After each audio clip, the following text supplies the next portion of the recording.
Know your worth, then attack.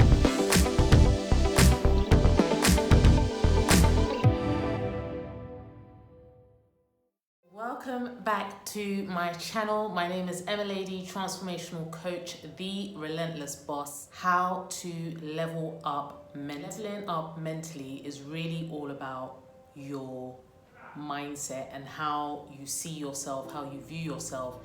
It is really about your self-worth. What is your self-worth? Do you know who you are? Do you know your identity? Because that's where it starts. When it comes to leveling up mentally, you need to know who you are. Have you taken time out to actually figure out, who am I? If I was to ask you the question now, who are you? What would you say? Would you say that you're somebody's mother? Would you say that you're someone's sister? Would you say where you work, your job title? What would you say to who are you? Your self-worth and knowing that you are worthy really boils down to who you are and whom's you are. If you are a believer in Jesus Christ, then you are a child of the Most High God. You are a daughter of the Most High God. And He has placed a lot of value on you. You are God's most valuable possessions. You are God's masterpiece. That's who you are. You are the apple of God's eye. When God sees you, He sees love. When God sees you, He sees value. So knowing your worth, knowing your identity is the key, is the first key to really leveling up mentally. Really knowing your worth, knowing how much God loves you, that He's chosen you. Before He laid the foundation of this world, He had already called you by name. He had already destined you to do greatness. He had already destined you for purpose. This is how worthy you are. You are more valuable than rubies. You are more valuable than gold. That's what the Word of God says about you. That's who you are. But do you know that? How do you get to know who you are? How do you really get to identify who you are and begin to walk in that? I'm always declaring over myself that I am a queen, and always speaking that over other women, that you are queens. How does a queen behave? How does a queen carry herself? What is the presence of a queen like? A queen carries herself with dignity. A queen carries herself with worthiness. A queen understands and knows that she is more than enough. You are a daughter of the Most High God, and the value that He's placed on you is immeasurable. So much so that He sent His only begotten Son to die for you on the cross, to shed His blood for you. This is how much God loves you. This is the value. If it was just you born, just one person, one individual, just you, God still would have sent His Son to die for you. This is the value that God places on you and I. What God says about you. God says that you are the head and not the tail. You are the above and not the beneath. You are the first and not the last. You are loved by God. You are chosen by God. And He has a specific plan and purpose for your life. When you begin to understand the value that God has put on you, you will begin to level up mentally. You will begin to level up all areas of your life, because you know who you are and you know who you belong to. Your worth is not in how successful you may or may not be. Your worth is not in your possessions. Your worth is not in a title that you may have at work or through your business endeavors. Your worth is not in someone calling you mummy. Your worth is not in someone calling you wife. Your worth is through what God says about you and the value that He puts on you. It's not through any external factors that you are worthy. You are worthy just because. You are worthy because God says you are worthy. No external factor can ever make you worthy. Really encapsulating that and really understanding that, really embracing that, and really embodying that is a major way for you to elevate your mindset, renew your mind about who you are and who you belong to, so that you can actually fulfill what God has for your life. Because if you don't see yourself as worthy, if you do not know your self-worth, you will walk around in this world as if you are just beneath everything and anyone and everybody. You will not show up unapologetically as who you are, who God made you to be, and you will not make the impact that God has called you to make, whether that be in your family, whether that be in your community, whether that be in society overall. Whatever impact you're meant to be, whether that's meant to be for one person, 2 people, 100 people, thousands of people, hundreds of thousands, millions of people, whatever the impact that you are supposed to be making in this world, unless you know your worth, you're not going to be able to make that impact. And how can you really get to know the worth that you have? Is by taking the time to actually sit down and read what God says about you. Repeatedly speaking it over your life every single day. It is work to really understand your self-worth. Ever wondered why you feel empty? You feel empty because you have put your self-worth in external things, and you realize that these external things do not provide you with that deep knowing of your intrinsic value. Those external things may feel good for the moment, but they do not validate you. They do not give you any worth at all. That's not where your worth comes from. That's not where your worth should come from. Your worth should only come from what God says about you. When you know your worth, it doesn't matter the opinions of others. The opinions of others will not become your reality when you know that you know that you know that you know that you know that you know that you know that you know you are worthy. You are more than enough. It is so important to have a circle of influence who validates your worthiness, who reinforces your worthiness. That could be family members, it could be friends. Your circle of influence does not make you worthy, does not add to your worthiness. So whoever it is that you are in relationship with is not what is going to validate you or what is going to make you worthy. Having a circle of influence who reinforces is going to be beneficial to you when it comes to you really knowing who you are and really standing firm on who you are. Many of us go through life and go through relationships without actually being intentional about the relationships that we have in our lives. And some of these relationships can be unhealthy relationships, toxic relationships. This is why many people actually really question their worthiness because of certain relationships that they have. If you are someone who is in a relationship and you have not placed boundaries in your relationships and you just allow people to treat you anyhow and any type of way, this is going to affect your self-worth. This is going to affect how you see yourself, because every time you allow someone to treat you any type of way, that chips away at your self-worth. That chips away at the value that you see in yourself. And that's why it is important for you to really look at, how do you actually allow people to treat you?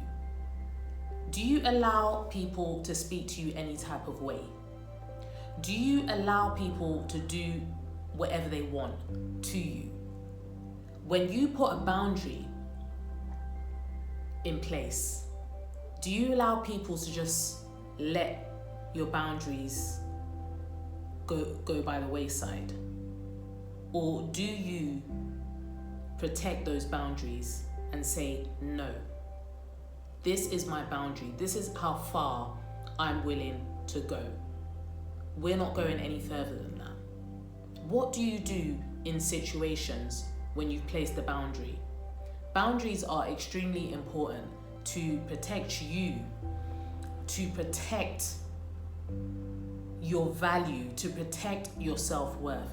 When you allow your boundaries to be broken, that is affecting how you see yourself subconsciously. It's going deep down into your spirit. And I've said this before, the way you allow people to treat you is a clear indication of where your self-worth is at, where your self-value is at. So my question to you is, have you allowed certain boundaries that you've put in place to fall by the wayside? Are you intentionally choosing to be in relationship with people who reinforce your worthiness, or people who diminish your self-worth? Who do you have in your circle of influence right now?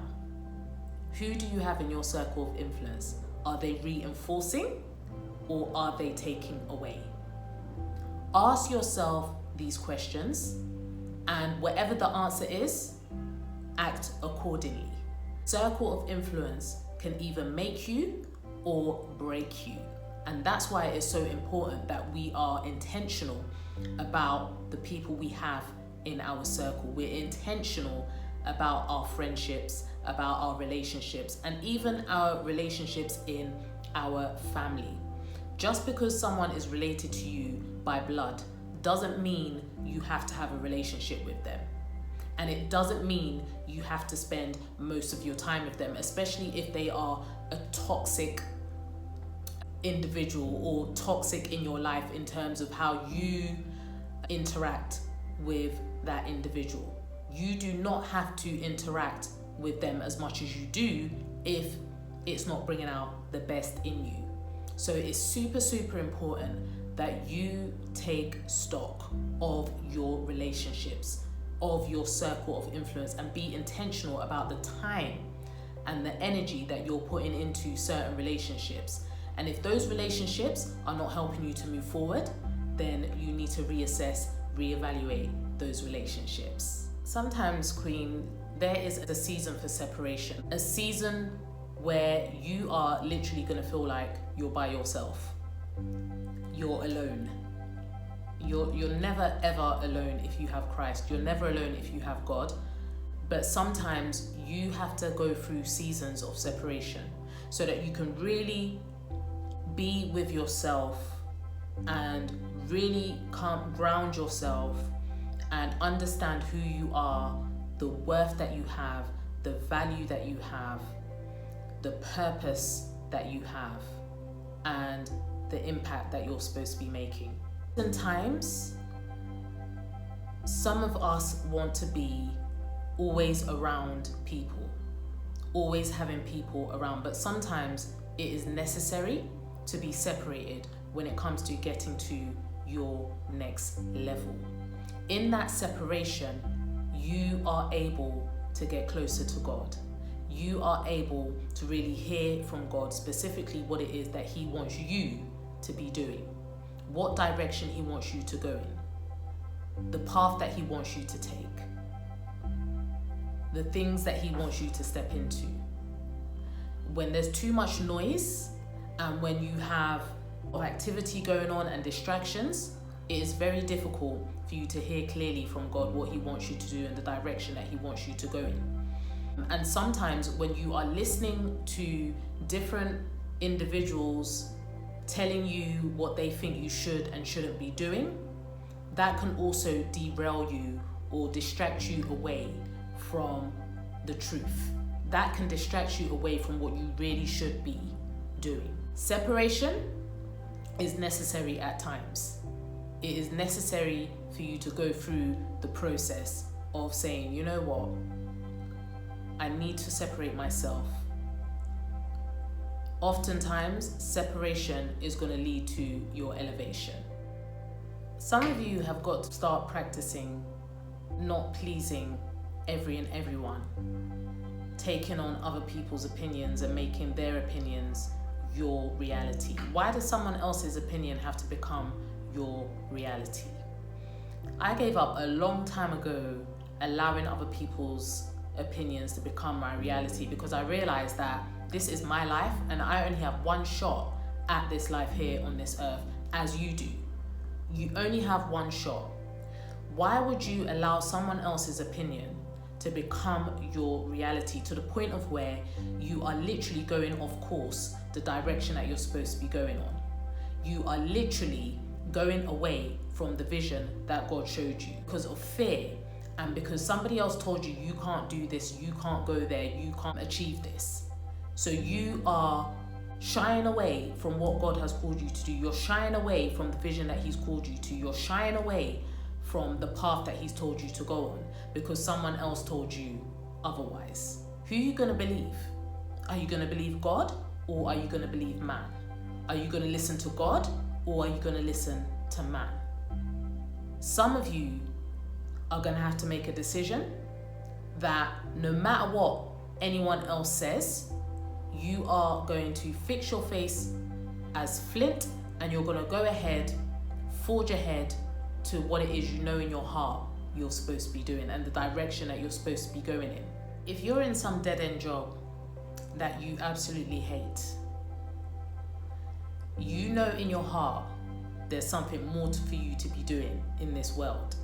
You know that there's something more that you are made for, but you're just settling because you're just comfortable.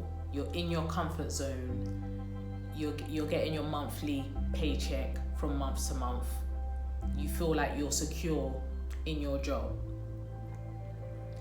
You are indirectly, subconsciously saying to yourself that you're not worthy of more.